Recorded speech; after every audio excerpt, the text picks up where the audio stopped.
Sasaki memulai harinya dengan energi nol besar, benar-benar gambaran budak korporat yang udah mati rasa sama rutinitas dunia. Di kantor, dia malah dipala kerjaan tambahan sama juniornya yang manipulatif, bikin load kerjanya makin overload tanpa ada kompensasi. Niat cari healing, dia mampir ke pet shop, tapi harganya bikin mental breakdance sampai akhirnya dia lihat satu burung yang menarik perhatiannya. Pas dibawa pulang, Pichan langsung unjuk gigi dengan ngomong lancar layaknya manusia, bikin Sasaki shock berat sampai bengong. Ternyata burung ini adalah sage dari dunia lain, dan dia nawarin kontrak bisnis, kekuatan sihir, ditukar sama fasilitas hidup enak. Deal terkunci, Pichan langsung transfer mana ke Sasaki dan buka portal buat pindah dimensi ke dunia fantasi.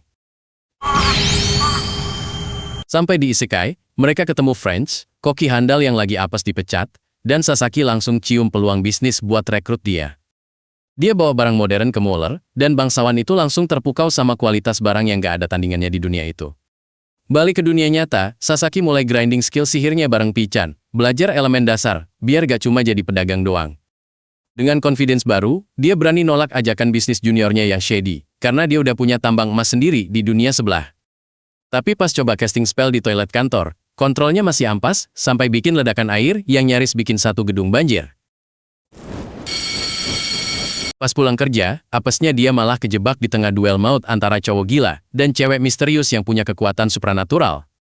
Lihat Hoshizaki-san terdesak fatal, Sasaki refleks pakai sihir esnya buat ngeblok serangan yang hampir nebas leher itu. Setelah musuh kabur, Hoshizaki-san langsung interogasi dia soal asal-usul kekuatannya yang gak terdaftar di database pemerintah. Bukannya ditangkap, dia malah dibawa ke markas biro rahasia pemerintah yang ngurusin fenomena ginian buat direkrut jadi agen. Di mobil, Hoshizaki-san jelasin kalau kemampuan Sasaki itu anomali, karena bisa generate elemen tanpa sumber, beda sama Esper biasa. Di dalam, dia ketemu Akutsu, bos besar yang tatapannya tajam banget, seolah lagi nge-scan seluruh isi kepala Sasaki buat cari celah. Prosesnya kilat, dia langsung disuruh tes fisik dan administrasi, resmi deh dia jadi agen pemerintah, tanpa ada opsi buat nolak. Balik ke apartemen, dia sempat interaksi sama Otonari-san yang nungguin di depan pintu, momen manis di tengah kaos hari itu. Tapi ketenangan itu cuma sebentar, karena Pichan ngasih tahu kalau kamar mereka udah dipasang alat sadap, tanda kalau biro gak percaya sama dia. Sasaki memanfaatkan waktu luangnya buat grinding sihir di dunia lain, tujuannya jelas buat naikin proficiency, biar bisa ngatasin ancaman penyadapan di dunia nyata. Pichan nyaranin pakai grimoire sebagai external memory, biar otak Sasaki gak overload pas harus nge-cast mantra tingkat tinggi secara manual. Dan solusinya jenius banget, dia jadiin smartphone modern sebagai grimoire digital, sebuah tech upgrade ilegal yang bikin proses sihir jadi instan. Balik ke mode pedagang, dia mulai jual transceiver ke Mark, ngeksploitasi celah teknologi buat dapat keuntungan besar dari alat komunikasi ini. Ternyata Viscount Mueller mau borong semua stoknya, tanda jelas kalau faksi bangsawan lagi stockpiling logistik buat persiapan perang skala besar. Gak cuma senjata, dia juga memperkuat network diplomatiknya lewat jalur kuliner bareng French, karena soft power makanan itu krusial banget. Login kembali ke server Jepang, Sasaki langsung dapat panggilan darurat dari Hoshizaki-san buat misi dadakan, gak ada istirahat buat support role. Di markas biro, mereka dapat briefing kalau targetnya adalah kelompok pengguna kemampuan ilegal yang berbahaya, jadi rules of engagement-nya adalah penangkapan. Di dalam van, para senior malah sibuk trash talk dan ngeremehin musuh, bendera kematian alias death flag udah berkibar kenceng banget di atas kepala mereka.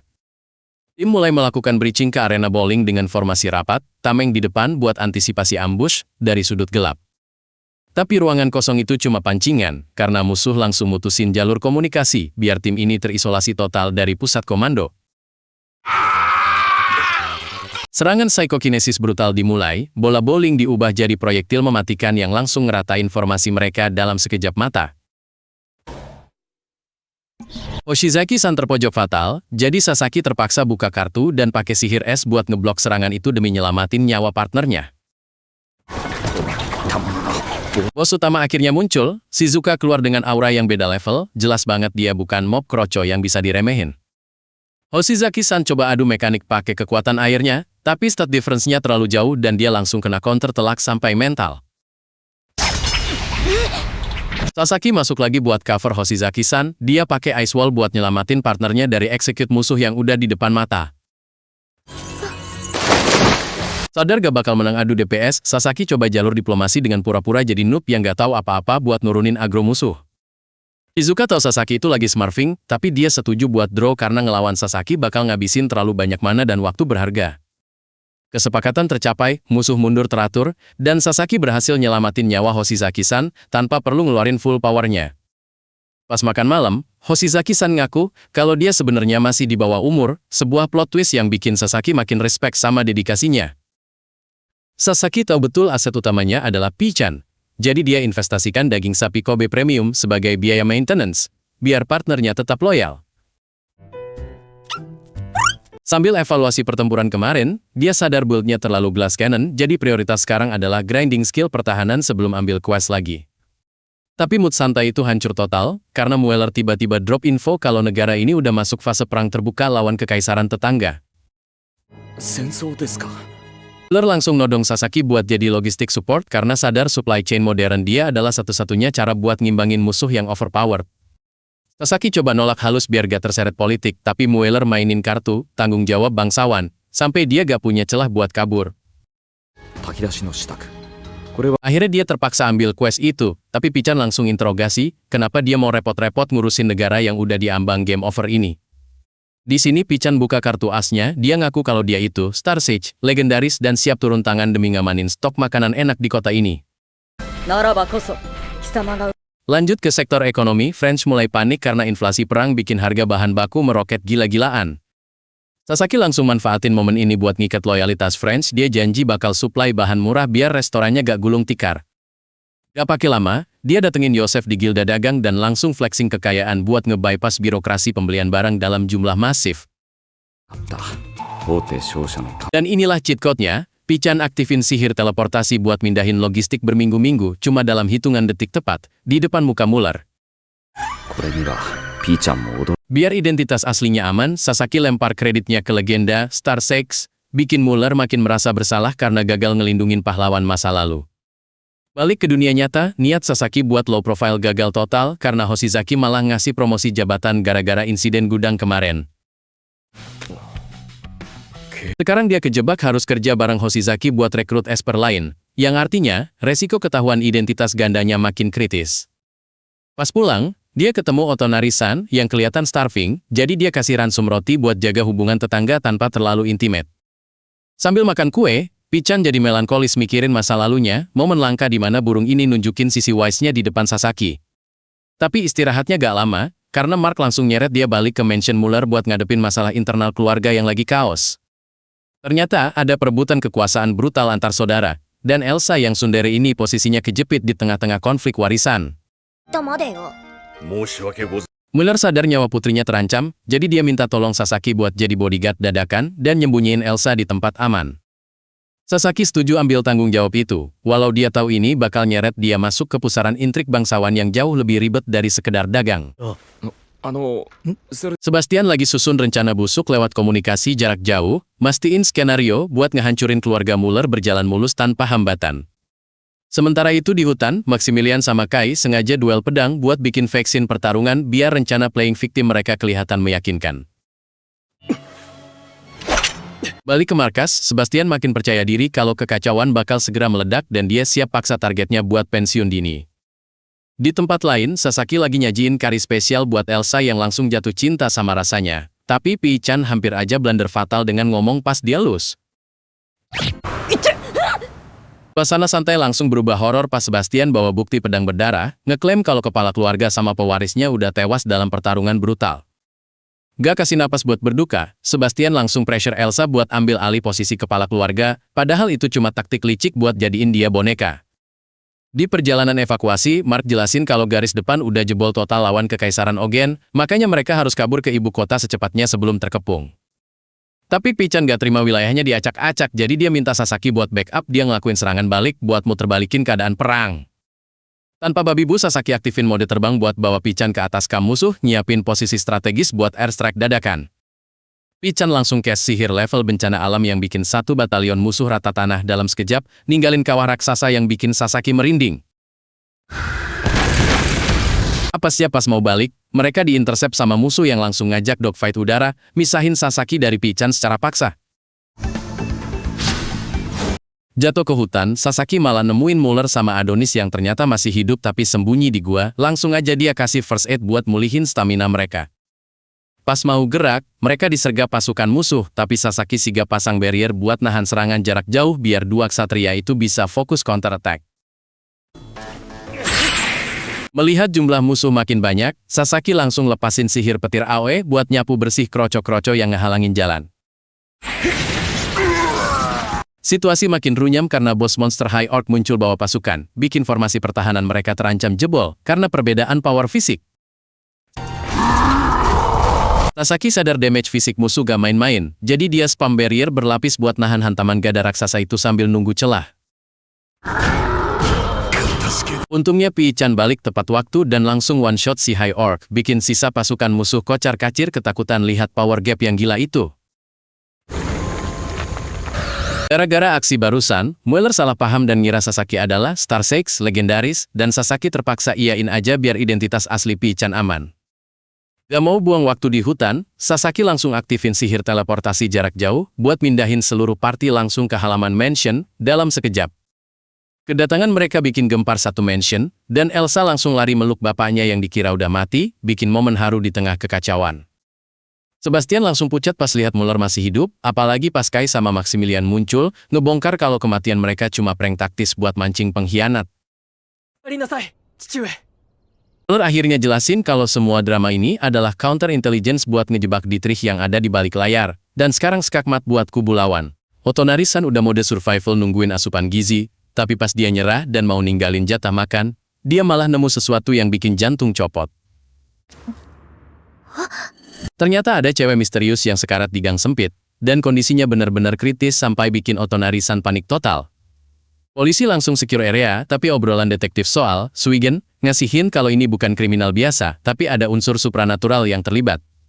Sementara itu, Sasaki lagi pusing ngitung RNG waktu antar dimensi yang makin ngaco, bikin jadwal dia berantakan total. Tanpa buang waktu, Hoshizaki-san langsung briefing soal target baru mereka, bocah SMA yang diduga punya kekuatan pyrokinesis level bahaya. Mereka sampai di lokasi dan langsung scouting area, nyari posisi strategis buat mantau target tanpa ketahuan. Preman-preman itu mulai ngegang target, tapi Sasaki baca situasi kalau intervensi sekarang malah bakal ngancurin harga diri si target. Hoshizaki-san mutusin buat ganti strategi jadi pendekatan personal, sementara Sasaki disuruh AFK dulu biar gak ngerusak suasana. Sasaki yang lagi nikmatin waktu luang malah gak sengaja nangkep visual Hoshizaki-san lagi mode undercover bareng target di taman. Tapi momen damai itu hancur pas party preman tadi balik lagi buat nyari masalah, dan kali ini target udah gak bisa nahan agronya. Satu pukulan telak bikin limit kesabaran target jebol, dan aura apinya langsung bocor keluar siap meledakkan segalanya. Ledakan api brutal nyaris ngeratain area. Tapi untungnya ada barrier misterius yang ngetank damage itu tepat waktu. Sasaki akhirnya turun tangan buat ngamanin situasi, sambil sempat-sempatnya ngeledek Hoshizaki-san yang lagi nyamar. Tiba player baru login dari langit. Magical Pink turun dengan niat membunuh yang jelas banget diarahkan ke para user kekuatan. Tanpa babi bu dia spam serangan jarum, Sasaki langsung minta support es ke Hoshizaki-san buat bikin shield darurat. Belum kelar kagetnya, Shizuka versi dunia ini muncul pakai kimono lengkap, siap konfrontasi sama cewek yang ngaku sebagai magical girl pembunuh.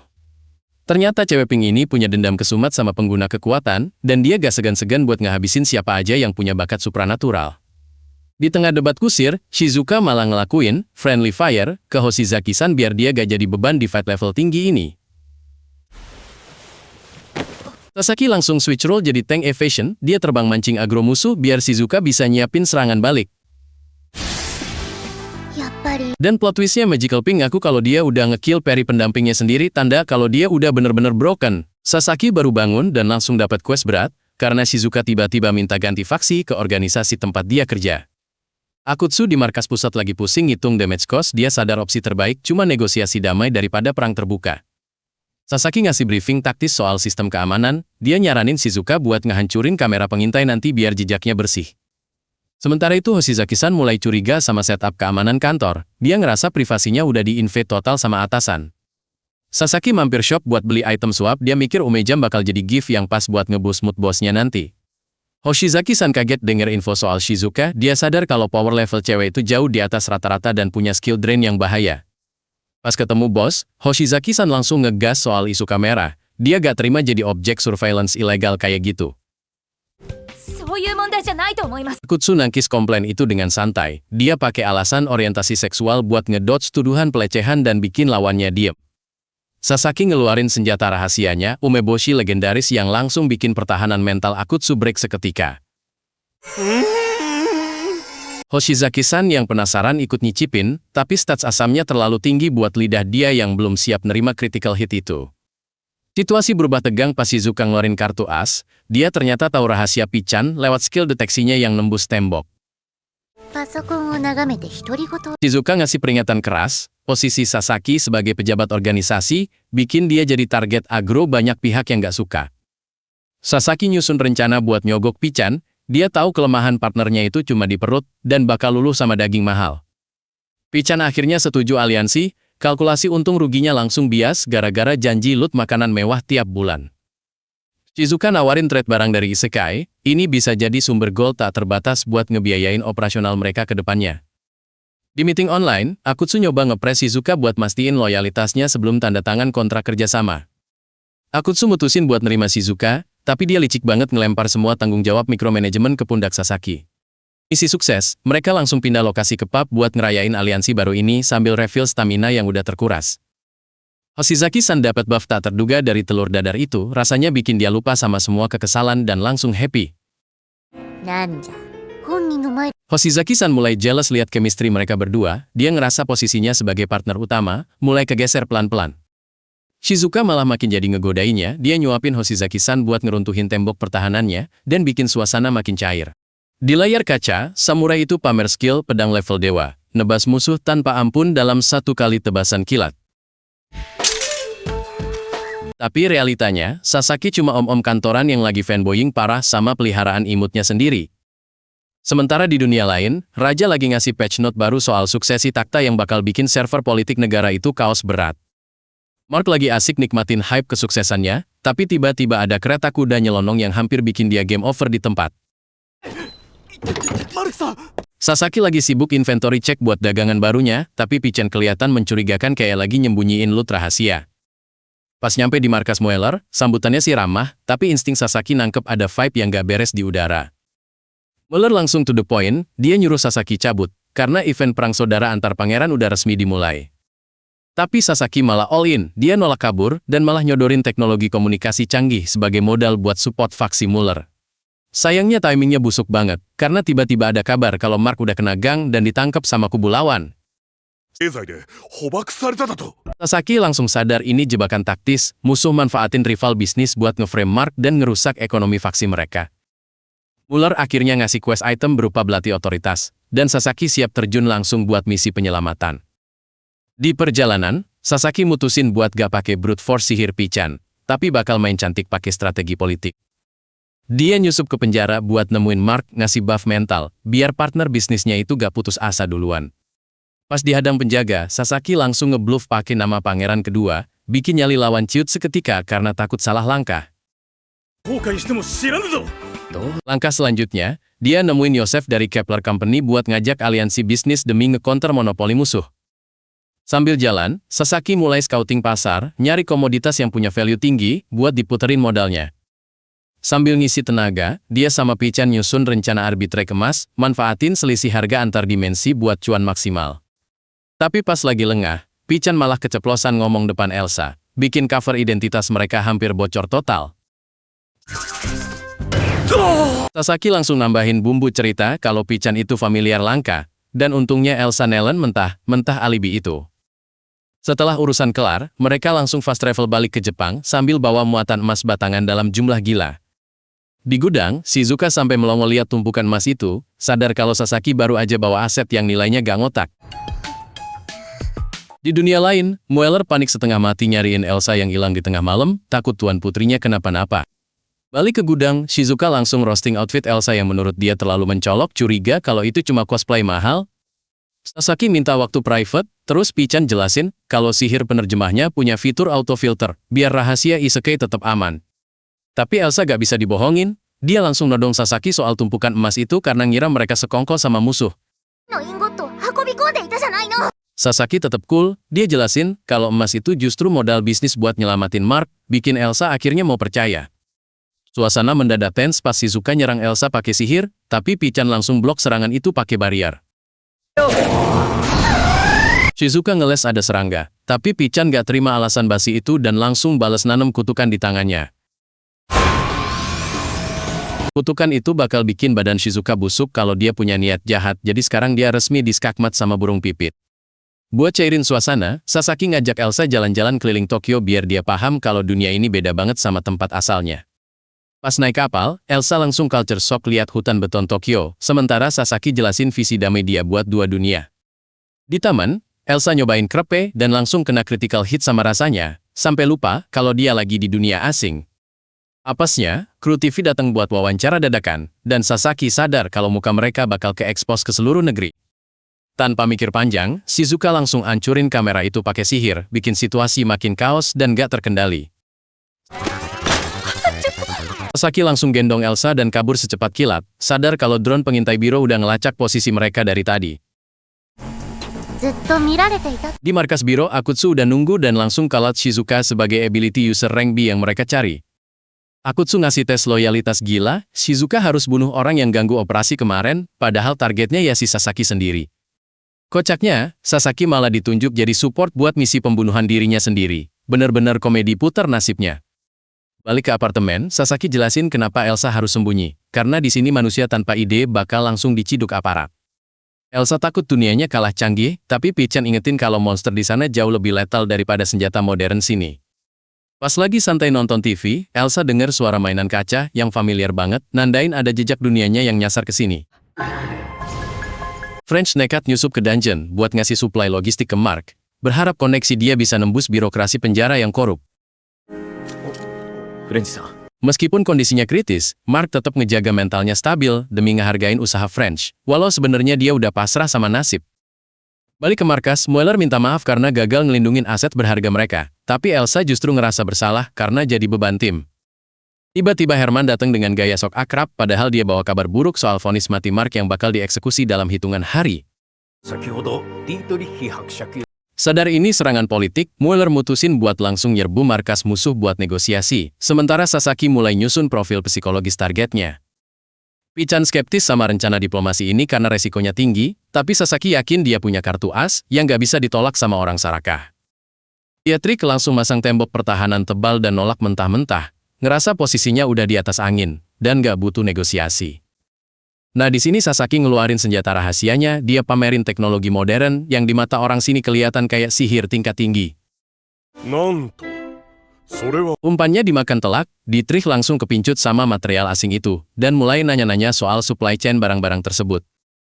Sifat Sarakahnya keluar, Dietrich minta hak eksklusif distribusi sebagai ganti nyawa Mark, dan Sasaki langsung setuju buat ngunci kesepakatan itu. Mueller sempat protes, karena harga dirinya keinjek, tapi Sasaki jelasin kalau nyawa Mark adalah aset yang jauh lebih berharga daripada ego bangsawan. Di luar, French panik setengah mati dengan rumor eksekusi, tapi Sasaki langsung nenangin dia, karena cooldown kematian Mark udah berhasil diperpanjang. Sementara itu, Dietrich sama Herman malah ngerayain kemenangan semu mereka, gak sadar kalau mereka baru aja masuk ke perangkap ekonomi jangka panjang. Sebelum cabut, Sasaki sempat-sempatnya ngasih tip gede ke Mary, strategi cerdas buat nanam pengaruh dan loyalitas di kandang musuh.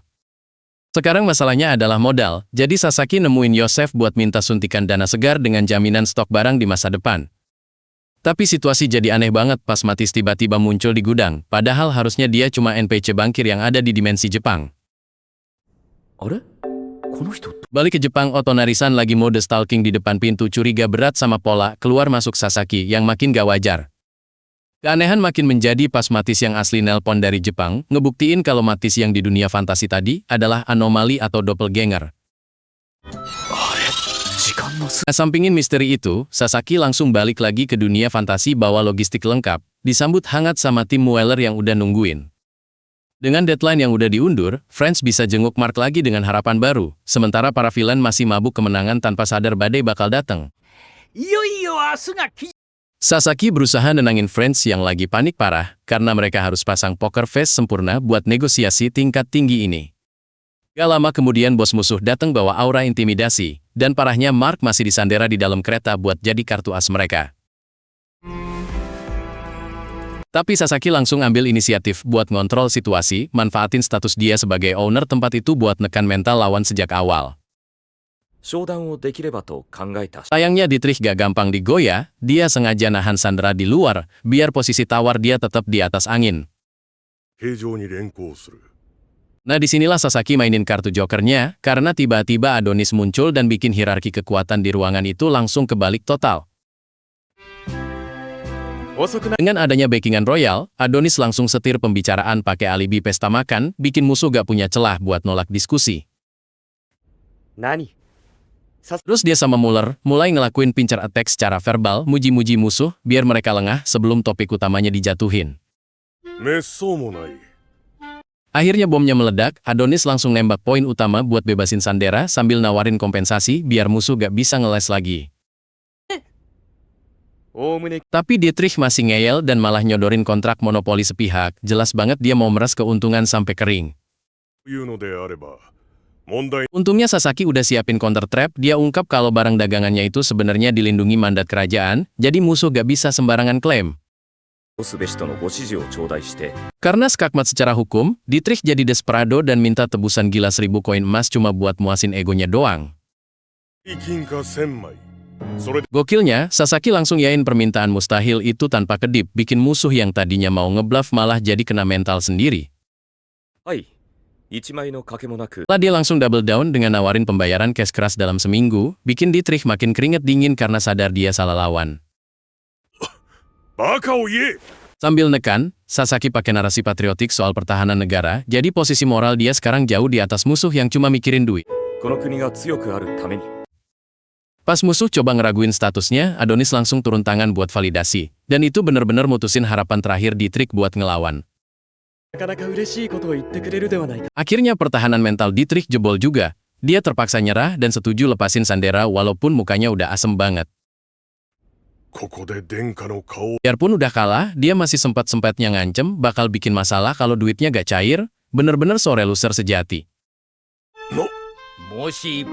Tapi Sasaki belum selesai, dia panggil Yosef masuk ke arena buat ngasih pukulan terakhir yang bakal bikin musuh gak bisa bangkit lagi. Begitu tahu siapa Yosef sebenarnya, muka para villain langsung pucat pasi, karena sadar mereka lagi hadapan sama raksasa ekonomi dunia. Dan bener aja, Yosef langsung reveal kalau dia udah beli semua utang perang musuh, jadi sekarang nyawa finansial Dietrich ada di tangan mereka. Sasaki langsung skakmat dengan ngumumin perusahaan baru yang bakal bypass bisnis musuh, bikin kemenangan hari ini jadi mutlak tanpa celah.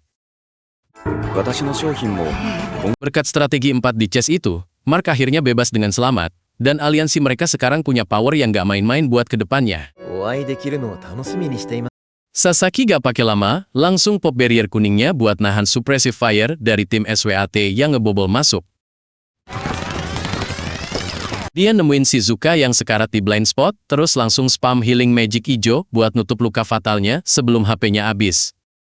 Sambil nahan gempuran yang gak habis-habis, mereka sempat-sempatnya debat soal situasi taktis, padahal durability barrier udah diuji banget. Tiba-tiba muncul cowok gondrong berkacamata Kai yang santai banget jalan di tengah kill zone sambil nyapa targetnya kayak temen lama. Kai ini ternyata broken banget, dia bisa manifestasiin delusi jadi nyata, terus malah nuduh mereka lagi papakatsu di tengah reruntuhan. Gak cuma Omdo, Kai langsung spawn pasukan SWAT tambahan yang jumlahnya infinite, bikin Sasaki sadar kalau attrition war ini gak bakal bisa dimenangin. Sadar kalah jumlah, Sasaki langsung aktifin teleport circle buat cabut dari sana secepet kilat sebelum mereka dikepung total. Sampai di gudang aman, Sasaki malah ngajak deal bisnis sama Shizuka, nawarin bantuan Red Bureau demi future cooperation yang solid. Tapi ketenangan itu cuma ilusi, karena Kai tiba-tiba spawn di atas kontainer, ternyata dia udah ngelacak posisi mereka pakai surveillance kota. Kai ngejelasin kalau dia ngelacak jejak digital mereka, ngebuktiin kalau OPSEC mereka selama ini bocor parah ke pihak musuh. Tanpa babi bu, Kai langsung rain down granat ke arah mereka, maksa Sasaki buat spam barrier lagi demi nahan explosive damage itu. Pichan akhirnya step up, berubah jadi mode tempur raksasa dengan aura badass, buat ngambil alih aggro dari tuannya. Kai nyoba nyerang pakai bola api, tapi Pichan dengan santainya ngetank semua damage itu tanpa lecet sedikit pun. defense-nya gila. Frustasi serangannya gak mempan, Kai langsung summon meteor gede dari langit-langit gudang buat nge-wipe out area itu. Tapi Sasaki gak tinggal diem, dia deploy barrier raksasa tepat waktu buat nahan impact meteor itu sebelum ngehancurin mereka semua. Kai makin gila, dia equip pedang yang bisa ngehapus eksistensi apa aja yang disentuh, item cheat dari game jadul yang overpower. Tanpa ragu, Kai langsung dash dan ngayunin pedang maut itu ke arah Pi-chan yang lagi hover di udara. Tapi plot twist, bukannya Pi-chan yang hilang, malah pedang cheat itu yang hancur jadi debu karena kalah konsep realita. Sasaki manfaatin momen confusion itu buat checkmate Kai, ngancem bakal bocorin skillnya ke Biro kalau dia gak mau back off sekarang juga. Setelah musuh cabut, Shizuka akhirnya setuju buat aliansi penuh, tapi minta bayaran 300 ton gula sebagai modal awal resource mereka. Musuh pamer entry gila dari helikopter, langsung terjun bebas ke tengah kota tanpa parasut seolah gravitasi cuma mitos buat dia. Sementara itu, Sasaki sama Shizuka cuma bisa mantau dari jauh, sambil nyiapin skenario, teror bom, buat nutupin jejak sihir yang bakal meledak. Masalahnya, biang kerok kali ini adalah dua magical girl yang nekat nyerang markas pusat secara frontal tanpa tedeng aling-aling. Gak pakai lama, helikopter musuh langsung lepasin tembakan laser brutal yang bikin gedung beton hancur kayak kerupuk. Sasaki akhirnya sampai di lokasi, tapi dia langsung nyesel setengah mati karena ninggalin Pi-chan yang harusnya jadi kartu as dia. Di lapangan, pasukan Hoshizaki-san udah frustasi berat karena peluru mereka cuma mental doang kena barrier sihir yang super keras. Hoshizaki-san coba nekat nyerang balik, tapi Magical Pink langsung balas pakai laser beam yang bikin pasukan Biro kocar-kacir. Sasaki sadar serangan fisik gak bakal tembus, jadi dia puter otak dan nemu ide licik buat banjirin barrier itu pakai elemen air. Sesuai rencana, Hoshizaki-san langsung buang tembakan buat alihin perhatian, biar Shizuka punya celah buat nyiapin sihirnya. Begitu musuh lengah, Sasaki kasih kode dan Shizuka langsung ubah barrier musuh jadi akuarium raksasa dalam sekejap. Panik karena tenggelam, musuh gak berkutik pas Shizuka lanjutin combo mautnya dengan bekuin seluruh air itu jadi es batu. Tapi Magical Pink nolak kalah gitu aja, dia paksa mananya meledak buat hancurin es itu, meski harus ngerusak barriernya sendiri. Serangan terakhir itu nyaris kena, tapi Sasaki langsung pasang badan dan aktifin shield-nya buat nahan ledakan fatal itu. Sadar momentum udah hilang, Magical Yellow langsung gendong temannya, dan kabur lewat portal dimensi sebelum ditangkap. Musuh emang kabur, tapi Hoshizaki-san malah balik nodongin senjata ke Shizuka karena dianggap ancaman asing yang berbahaya. Untungnya Akutsu datang buat nyairin suasana, dan bukannya nangkep, dia malah nawarin Shizuka posisi resmi di dalam biro. Balik ke kantor, Akutsu mulai nekan Sasaki soal detail kejadian tadi, jelas banget kalau dia tahu Sasaki nyembunyiin sesuatu. Pas lagi belanja santai, jantung Sasaki hampir copot gara-gara Otonari-san nanya soal suara cowok muda dari kamarnya. Sasaki terpaksa ngarang kalau itu suara temennya, dan untungnya Otonari-san percaya aja meski alasannya agak maksa. Lolos dari krisis, Sasaki akhirnya bisa napas lega dan ngerayain keberhasilan misi hari ini pakai pesta sukiyaki bareng Pi-chan. Tapi ketenangan itu buyar pas Pi-chan tunjukin data kalau perbedaan waktu antar dunia makin tipis dan bakal sinkron total. これが今回の値だ。